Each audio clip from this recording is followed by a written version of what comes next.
Wait a minute, that's not right. Liv Morgan delivers a golden gift to the Judgment Day. We see 5 Money in the Bank qualifiers, and the bloodline expands again. Plus, did we miss some 6 terminations? Okay. In the news indeed, as we have a new champion this week on Raw. So let's start there with the World Tag Team Championships. Miz was announcing in place of Pat McAfee, who was unable to appear, even though the show was in his hometown of Indianapolis. But with Miz at the announce table, that meant Truth was left to his own devices, and we know that never spells good news for the Awesome Truth, as Liv Morgan tricked Truth into giving the Judgment Day a tag team title opportunity. So our main event was Balor and McDonough against the Awesome Truth. But the Awesome Truth showed good chemistry early on, hitting several team maneuvers. However, the tides turned when Dominic Mysterio and Carlito came to ringside to distract the Awesome Truth. However, when Carlito got on the apron, The Miz was able to knock him off, but McDonough quickly rolled him up from behind. Miz fortunately kicked out and landed a skull-crushing finale, but Carlito was still at ringside and he put McDonough's foot on the bottom rope to stop the count. Fortunately, at that point, Braun Strowman came out and chased away both Dom and Carlito. Truth took advantage yet again, and he landed a 10-knuckle shuffle. But Liv Morgan, who was waiting in the wings, jumped up onto the apron and distracted Truth by hugging him and then slamming his neck right into the top rope. This gave Finn Balor the opportunity he needed as he landed the coup de grace and got the pin for the Judgment Day to become the new tag team champions. For Balor and McDonough specifically, they are 2-1 as a team, and this is their first tag team reign, even though this will be Balor's 3rd as a Judgment Day member. For the Awesome Truth, they had 4 title defenses, but fall to 6-2 in traditional tags. But our match of the week this week will be the first of 2 Money in the Bank qualifying matches, and this one will be the women's side with Lyra Valkyria, Kairi Sane, and Shayna Baszler. This was a fast-paced, even matchup for several minutes, but eventually Kairi hit a beautiful insane elbow on Shayna, but Lyra was right there waiting for Kairi and put her in the Nightwing to get the pin and move to 5-2 in singles action and become the qualifier for Money in the Bank. For Kairi and Shayna, they might just want to stick with tag matches as Kairi goes to 0-3 in singles action while Shayna drops to 0-6. Our other Money in the Bank qualifier was between Braun Strowman, Bronson Reed, and Chad Gable. Fortunately, Gable was somehow okay after the incredible attack by the Wyatt Sick6 last week, but it's almost hard to feel any sympathy for Gable anyways after all he put the Alpha Academy through for the several past months. But Gable stood up to these 2 monsters as well and held his own throughout the match. Strowman did put Reed into the post and then hit a power slam on him to weaken him. At that point, the Judgment Day came out and attacked Strowman yet again, taking him out of the match. But it was at that point where Reed yet again showed his uncanny ability to put himself in the worst position possible as Chad Gable climbed the top rope and hit a moonsault to pin Reed to become the Money in the Bank qualifier. For Gable, he improves to 4-6 in all singles matches, while Strowman takes his first loss in a really tough manner with the Judgment Day taking him out, but he's now 3-1 in singles action. For Reed, he is just now 1-5 in multi-person singles matches. Elsewhere on Raw, opening the show, we had Ludwig Kaiser take on Braun Breaker, and Kaiser had momentum earlier after cheaply raking the eye of Breaker. However, Breakker eventually was able to storm back and hit a devastating Frankensteiner and then lined up for a running spear outside the ring, but Kaiser was able to sidestep it and Breakker slammed into the steps himself. At that point, Kaiser wanted to do the same to Breakker, and he also ran around the ring, but meeting him in the corner was Sheamus, landing a brogue kick to take him out. Sheamus then continued to try to powerbomb Kaiser into the announce table, but Breakker recovered in time and speared Sheamus to end the segment. Breakker was awfully mad at this and went to see Pierce backstage, but fortunately Sami Zayn showed up there and granted Breakker his Intercontinental title match at Money in the Bank.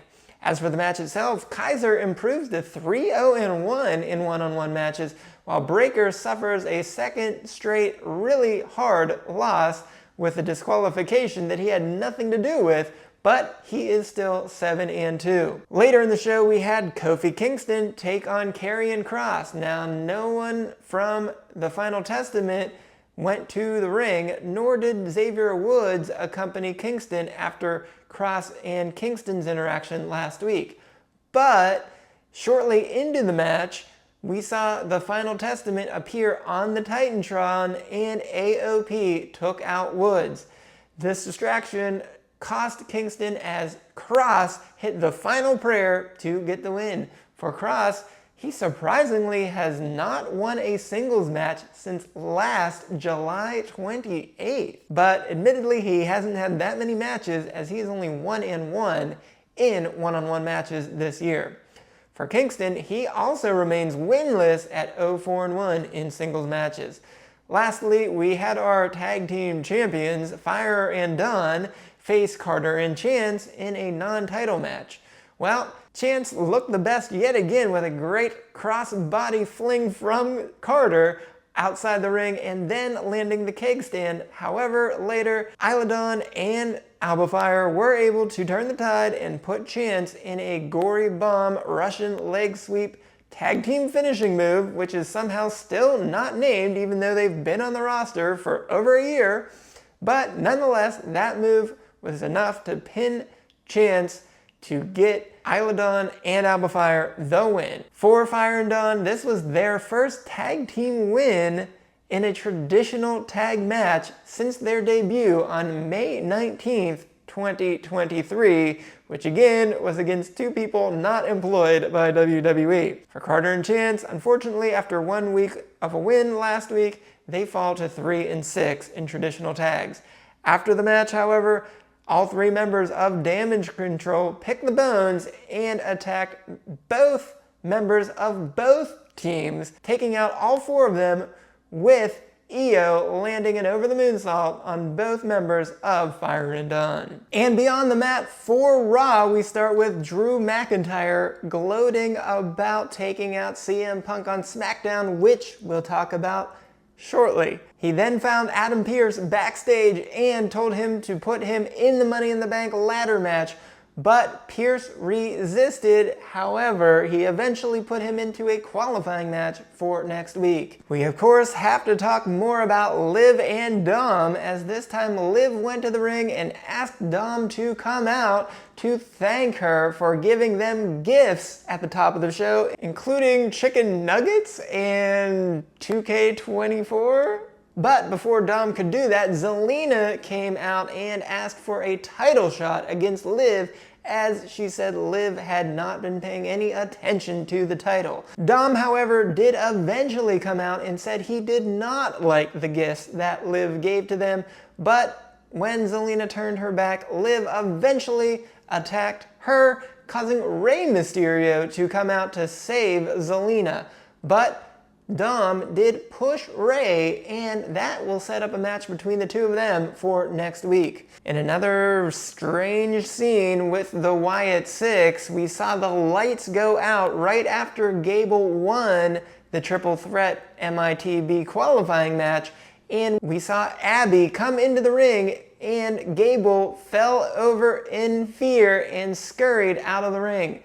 Abby was there just, however, to deliver a package to Pat McAfee, who was not there, so she gave it to Michael Cole instead. It proved to be a VHS tape that was shown later in the show, and it showed Bo Dallas and Uncle Howdy in concert working together. We have not seen Bo Dallas in quite a while, but apparently he's the sixth member of the Wyatt Six. Gable did, however, after the match, go backstage to talk to the Alpha Academy, and he said that he was sorry for everything that he put them through the last several months. Otis, however, said no, that even though he was sorry about what happened to him last week, he was not ready to forgive him. Maxine, however, told Gable that Otis might just need some time and she'll work on him. It was at that point that Maxine went inside and the Creeds and Ivy showed up and asked Gable if he was okay. Lastly, Rollins added an agreement to the title match between he and Damian Priest set for Money in the Bank. If Priest wins the match, Rollins says that he will have no more chances at Priest's title. But if Rollins wins, Priest will have to leave the Judgment Day. Both sides agreed to this, so we'll see what happens at Money in the Bank. And on SmackDown, we had 3 more Money in the Bank qualifying matches, so let's hit those right in order. First, on the women's side, we had Bianca Belair take on Michin and Chelsea Green. This one surprisingly just featured a whole bunch of punches from all 3 women, but it was Michin who stole the show, hitting an Eat Defeat on Bianca and then a Styles Clash on Chelsea. However, Michin took the biggest hit when Bianca landed a KOD. However, for Bianca, this was the second time in as many matches where either she or her partner was pulled off of a pin attempt, and then her third opponent took the pin from her. So, in this case, it was Chelsea Green somehow picking up her first win in singles competition since the Trick or Street fight on October 30th, making her 1-7 in all singles matches in 2024. For Bianca, this is now 2 straight losses, and she is 0-3 in multi-person singles matches. For Michin, she still is not on the board this year and is now 0-8 in all singles matches. Then on the men's side, from here on out, it was an all bloodline affair, as the first one was Tonga versus Carmelo Hayes versus Randy Orton. And Orton was in fine form this time, showing off his true legend status, as he was able to pull off several big moves on both opponents. First with back-to-back sideways slams onto the announce table, followed by a double superplex, and then a double draping DDT. Vintage Orton indeed. However, Tonga Loa came out to distract Orton, but Orton was at least able to knock him off of the apron, and then Kevin Owens came out and took down Loa from there. However, Tonga then came from behind Orton, but Orton again felt his presence and threw him outside the ring. But it was not enough, as there was a third man in this match, and it happened to be Carmelo Hayes, and while he did not do a whole lot throughout the match, he took advantage at this critical moment and rolled up Orton from behind to get the win and qualify for MITB. For Hayes, this stopped his 3-match losing streak, and now he is improving to 2-5-1 in singles matches. So we'll see if he can actually gain some momentum here, or if this was just pure luck. For Orton, he's been nearly unstoppable on one-on-one matches, but he falls to 0-4-1 in multi-person singles matches. For Tonga, he's lost 2 straight and is now 2-2 in all singles competition. Our third and final Money in the Bank qualifier, we saw Grayson Waller take on Andrade and Kevin Owens. Tonga and Loa immediately came out when Owens started down the ramp and injured his left knee that would hobble him throughout the remaining part of the match. Fortunately, Orton quickly came out with a chair to scatter those 2 bloodline members. Owens was able to land a double power bomb and then also hit a swanton bomb and stun Andrade despite his knee issues. However, Waller quickly pulled Owens off of Andrade as he went for the cover after the stunner. Waller then tried to do a rolling stunner of his own on Andrade, but Andrade had just enough left in the tank to immediately deliver the message and pin Waller to qualify for MITB. For Andrade, his only loss remains in the Royal Rumble match itself, and he is now 5-1 in all singles matches. For Owens, just like Randy Orton, he is struggling in multi-person singles matches and is 0-4 in them. For Waller, he might just want to stick with those tag team matches as he is 1-4 in all singles matches. And in the main event, one more bloodline match, we had Cody Rhodes take on Solo Sikoa in a non-title match. Rhodes continued a more vicious streak with both a suicide dive followed by throwing Sikoa into both pairs of steel steps. But predictably, this one broke down quickly as both Tonga and Loa came out and attacked Rhodes to cause the disqualification. Predictably again, Orton and KO both came out to make the save for Rhodes, and each of them hit their finishers. But Sikoa, as he was cowering in the corner asking for mercy, he all of a sudden started laughing instead, and out of the crowd came a new Bloodline member, Jacob Fatu, where he landed super kicks on both Orton and Rhodes, and then took Owens outside the ring and landed a vicious Samoan drop on top of the steel steps. He then got Rhodes outside of the ring, placed him on top of the announce table, and did a devastating splash, taking Rhodes through the announce table to end the show. For the match itself, Rhodes does get the DQ win, so he improves to 9-1 in one-on-one matches. Now for Sikoa, this stopped his one-match winning streak, but I don't think this one was so much about actually winning. However, he does fall to 1-4-1 in all singles matches. Beyond the mat for SmackDown, we had Jade and Bianca speaking right before Bianca's triple threat match, and it sure looks like they are going to try for a tag team title rematch, so that's great to see. For some reason, Blair Davenport keeps bugging Bayley about going after her in the title. She of 0 main roster matches wants that title shot for some reason, it seems. I've got to give her credit for some gumption, but she certainly doesn't deserve it for now. We then saw LA Knight immediately call out Logan Paul in the middle of the ring, but he did not come out, but Santo Escobar did instead. When Knight had his back turned, Escobar attacked Knight, but Knight quickly put him down with a BFT. However, it was only at that point that Paul came out and landed a big right on Knight. Tiffy and Nia continued to torment Michin after Michin had already lost her triple threat match earlier in the night. Michin was able to briefly stop Tiffy's slap attempt, but Nia was right there to slam her into an equipment box. CM Punk actually opened the show as a special guest on the Blue brand for the show being in his hometown of Chicago, but it was Paul Heyman who quickly came out and seemed overjoyed to see Punk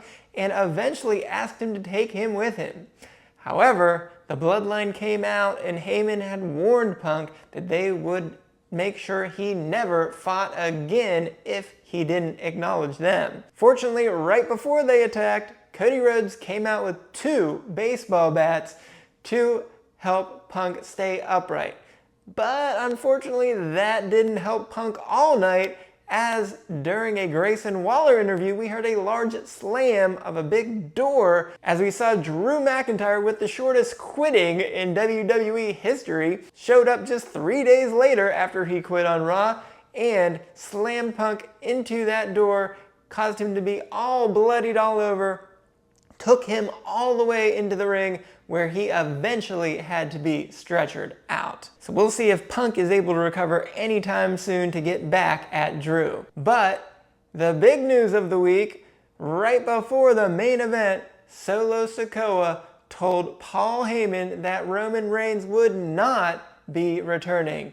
And at that moment, the skies and heavens opened up and everything was right with the world, and we'll never have to see Roman Reigns ever again cheat to win every single match and injure every single person in the WWE in order to remain champion. So thank goodness for that. We can finally put Roman Reigns' career behind us and move on. So with that, let's go to this week's question of the week. Doc, I couldn't help but notice that you didn't give any STFs to the Wyatt Sick6 last week for their horrific beatdown of everyone backstage. How could that possibly be? Well, Sportsy, that's an easy answer for you because obviously they are not employed by the WWE. If they were, yes, they obviously would be all automatically terminated. That was the most horrific incident that we have seen in years, if not ever. 20 to 30 people lying in waste and bloodied backstage, and only one of them apparently is actually a wrestler, Chad Gable, who admittedly, if anyone kind of deserved it, it would be him. But everyone else just must have been backstage employees, right? We didn't see anyone mentioned during Raw this week. We didn't get any updates on how anyone was doing. I can only imagine these people are still in the hospital. Fortunately, I have to imagine none of them are actually dead. Certainly they would have said something about that. So Gable himself is lucky enough to be okay and won his match this week. But for everybody else, they're just not employed by the WWE. And how do we know that for sure? Well, there's only two websites you can trust when it comes to WWE news, and one of course is WWE.com.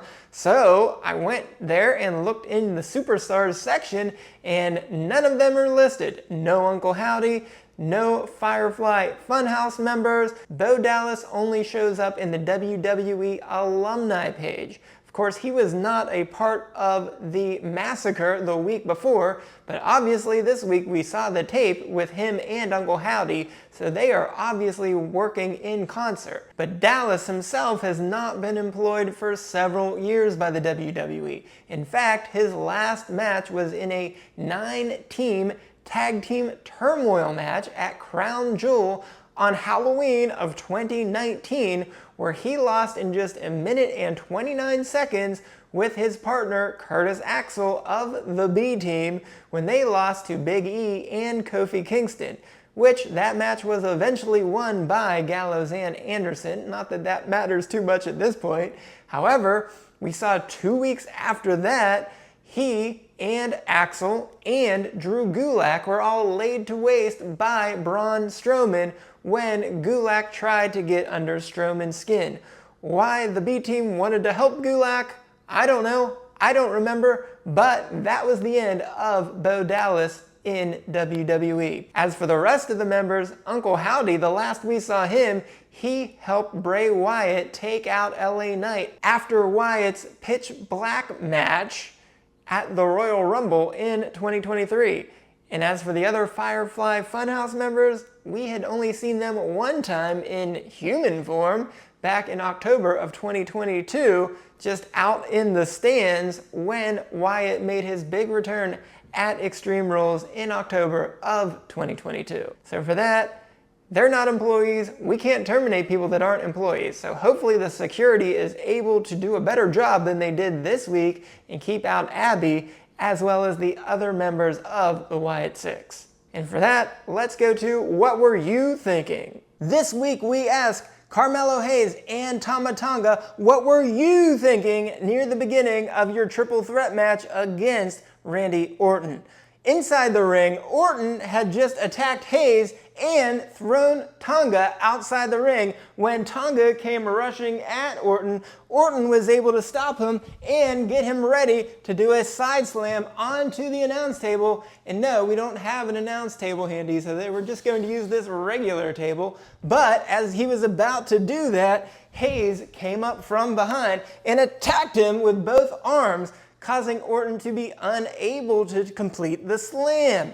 So then Orton was able to fend off Hayes and get him up in time ready for the slam, but Tonga recovered before he was able to do that and booted Orton, so he couldn't complete the side slam. Then Tonga and Hayes both double teamed Orton on top of the table for a few moments, but Orton recovered, gave a back elbow to Hayes, and punched Tonga, getting Tonga up yet again a second time, and this time completing the side slam onto Tonga, onto the table, and then doing the same with Hayes, getting him up and completing the side slam again, getting both of them onto the announce table. So for that, both Hayes and Tonga stopped Orton from putting their opponent onto the announce table and then eventually having it cost themselves both that side slam. So for that, we ask Tama Tonga and Carmelo Hayes, what were you thinking? And in this week's STFs, we start on SmackDown, our standard Bloodline edition. We have Tonga and Loa attacking Kevin Owens as he went to the ring for his triple threat match. So Tonga and Loa pick up a 1-week suspension. They will pick up a second 1-week suspension for their attack on Cody Rhodes during the main event, causing the disqualification. And finally, Jacob Fatu in his SmackDown debut for attacking Rhodes, Orton, and Owens, and especially for delivering that devastating splash through the announce table. He will also pick up a 1-week suspension. Elsewhere, we had Tiffy and Nia again teaming up on Michin after she lost her match, so both of them will get another 1-week suspension. We had Escobar attacking Knight from behind in the middle of the ring, which Logan Paul then did as well, landing a big right, so both of them will pick up a fine. Lastly, Drew McIntyre picks up 3 different 1-week suspensions. First, for showing up on SmackDown where he was not allowed to be. Secondly, for his brutal attack on CM Punk. We can't really determine exactly how bad it was, so we'll have to stick with the standard 1-week suspension there. And finally, also for pushing a WWE official, this time being GM Nick Aldis, that will get him his third 1-week suspension. Then on Raw, we have our standard Judgment Day and Liv Morgan segment, where we first have Liv attacking Zelina in the middle of the ring, followed by Dom pushing his father Ray while he was trying to help Zelina, so both Liv and Dom will get fines. Then we have Carlito putting JD's foot on the rope, saving him from a pin in the main event, and potentially costing them the tag team titles, so Carlito will get a fine. And lastly, Liv distracts R-Truth and attacks him with the top rope, causing R-Truth to be coup de grace to lose the tag team titles, so Liv will pick up a 1-week suspension. Elsewhere, we had Sheamus brogue kicking Kaiser, causing a disqualification in that match, so he will pick up a 1-week suspension. Damage Control, as usual, they attacked Fire and Dawn and Carter and Chance post-match, so Io, Dakota, and Kyrie will all get fines. And lastly, the Final Testament, we had AOP attacking Xavier Woods backstage with Ellering and Scarlett both present, so the 4 of them will all get 1-week suspensions. Liv Morgan delivered gifts and a championship to the Judgment Day. We had 5 new entrants into the Money in the Bank ladder match, and McIntyre and Jacob Fatu delivered devastating statements on SmackDown. I'm Dr. O'Kay, reporting on the WWE, where everything is okay.